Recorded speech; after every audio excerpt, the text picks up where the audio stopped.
The Arizona Department of Environmental Quality has issued an air quality alert for today.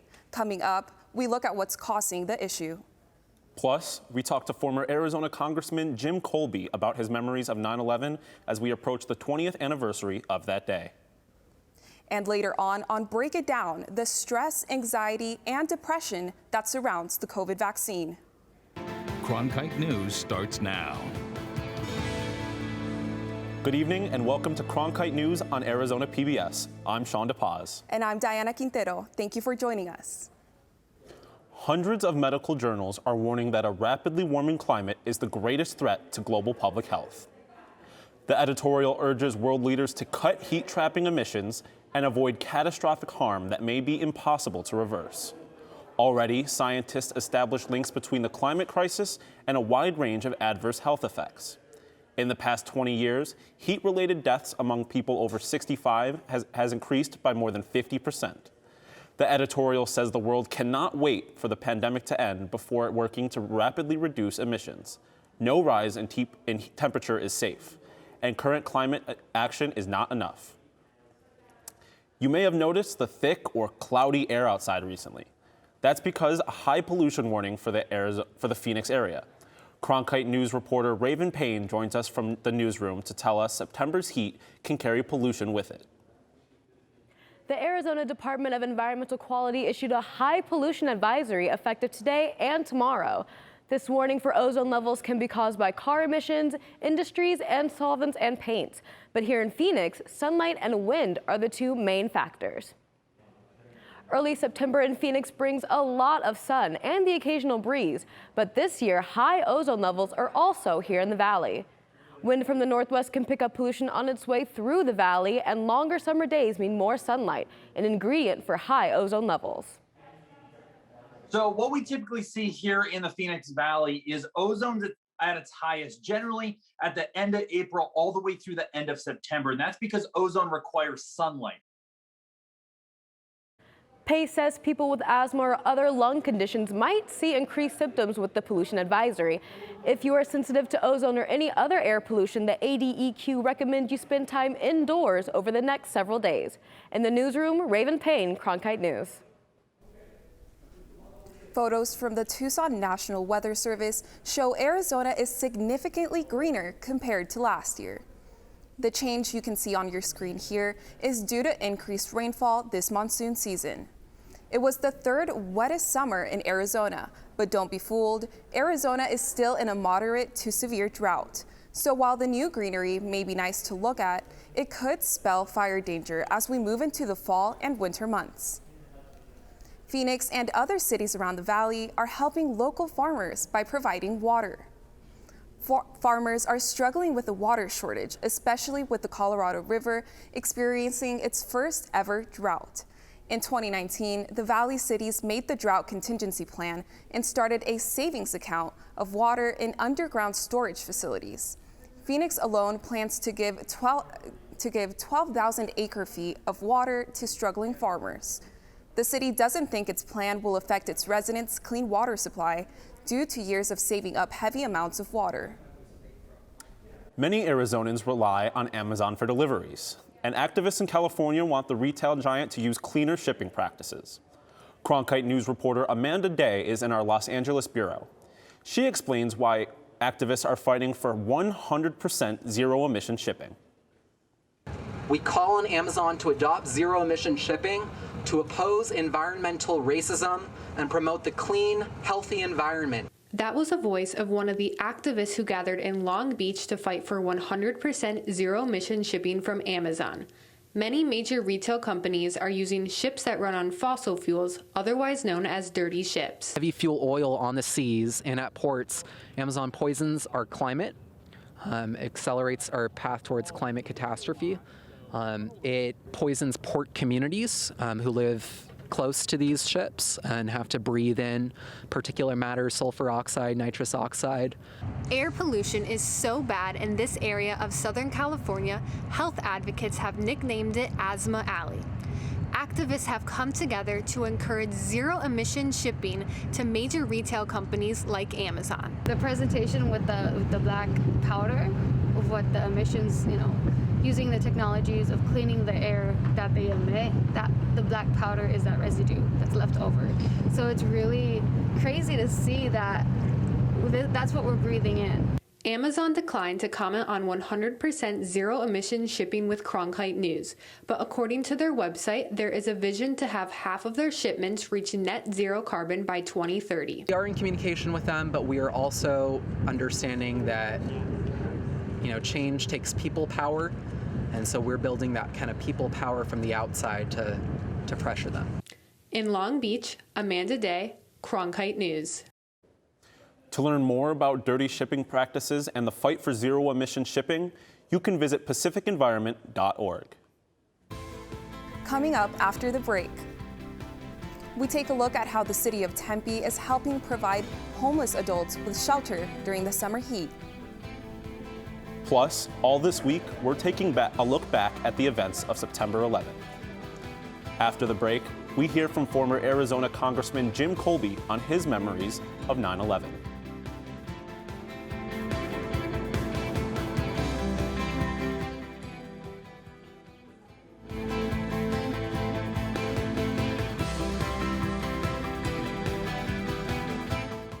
Hey, I'm Rick Steves. I don't go anywhere without my passport. And now, thanks to PBS Passport, you can travel with me and watch all 10 seasons of Rick Steves Europe and all my travel specials. This exclusive streaming service is just for our members. Not only can you see all my shows, but you can see thousands of hours of your favorite public television shows. Become a member today and get your passport. Millions of people die every year from drinking dirty water. I would never have felt I had the ability to do something without ASU pushing me. We built filtration systems out of local materials with the people. To see those kids drink clean water for the first time, it's the most rewarding feeling that you can ever have. I went to ASU because I wanted to change the world. The thing I never would have expected is how the world would have changed me. The number of heat-related deaths in Maricopa County are double what they were at this time last year.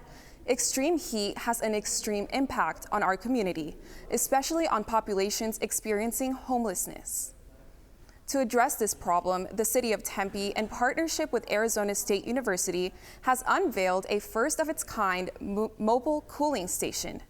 Jenny's trailer, named after homeless advocate Jenny Norton, will travel throughout Tempe providing air conditioning to people experiencing homelessness. The trailer also provides Wi-Fi, water, and other resources. People are entitled to basic relief from the heat and a cool drink and services. And so we want to go to where people are, not expect people to always come to some central place, but to actually travel with our HOPE outreach team, our homeless outreach team, and travel to the parks where people are in need of relief and simply offer them a cool drink and a chilled place to stay while they can get through the ravages of that day. Jenny's trailer is powered almost entirely by solar energy. ASU engineering students designed the trailer so it doesn't add to emissions that create extreme heat while trying to help those that suffer from it.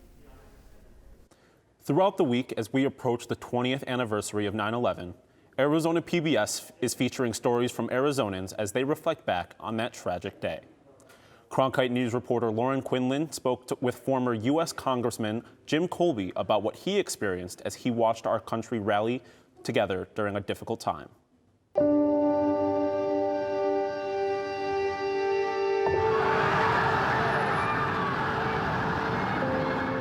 I didn't have the television on. I usually don't when I'm doing business in the morning. But one of my staff came in and said, "Oh my gosh, a small plane has hit the World Trade Center. You better turn it on." And so I did, and I watched it. And my first reaction was, that's no small plane. No small plane could do that kind of damage. And then somebody on the other side of the office yelled, "Oh my God." And I looked up just at the moment to see the second plane go into the World Trade Center. And that's when we knew, of course, that there was nothing that was an accident about this. We knew this was a terrorist attack. We're all called back to the to the Capitol at night that evening, and for a little ceremony on the steps of the Capitol where we all sang "God Bless America" and recited the Pledge of Allegiance. It was a very emotional moment, of course, for all the members that were there. But 2 days later, when they first opened up, I immediately flew back to Arizona on a Thursday, and just made a point of spending the entire weekend going in around my district to a picnic, to a school lunch, to whatever the event was, to try to reassure people that the government was sound and solid, and that we were going to do something about this, and we were going to respond to this. But it certainly made me realize how grateful we should be for the first responders who risked their lives, and many of them gave their lives that day, and many of our military forces since that time who have risked their lives, and many have given their lives in both Afghanistan and Iraq, doing the bidding of the United States, and I believe making the world safer. Colby says that although 9/11 was a tragedy, he believes it brought the country together, making it stronger. We will have continuing coverage this week on the impact of that day here on Cronkite News, Arizona Horizon, and on our websites. I'm Cam Dyer. Coming up after the break, I'll have your Cronkite Sports Report. As we bring you more reflections on 9/11, ASU head football coach Herm Edwards on the aftermath of the Twin Towers collapsing.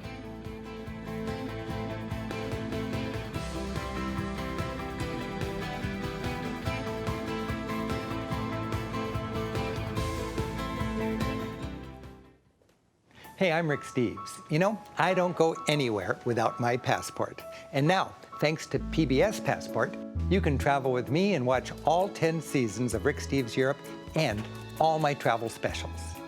This exclusive streaming service is just for our members.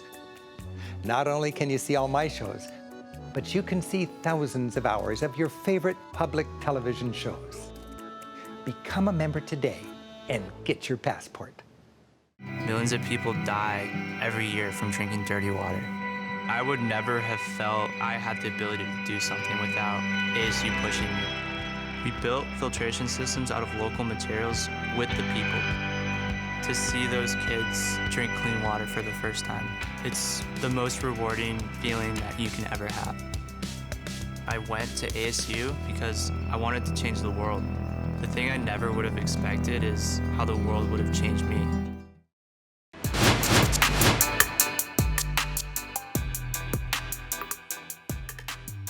Hello, and welcome back. I'm Cam Dyer with your Cronkite Sports Report. In another one of our 9/11 profiles this week, we talked to sports figures who were impacted on that fateful day. ASU coach Herm Edwards was the first-year head coach of the New York Jets at that time. Edwards told Cronkite News reporter Aaron Slindy how that day impacted his outlook on coaching and life.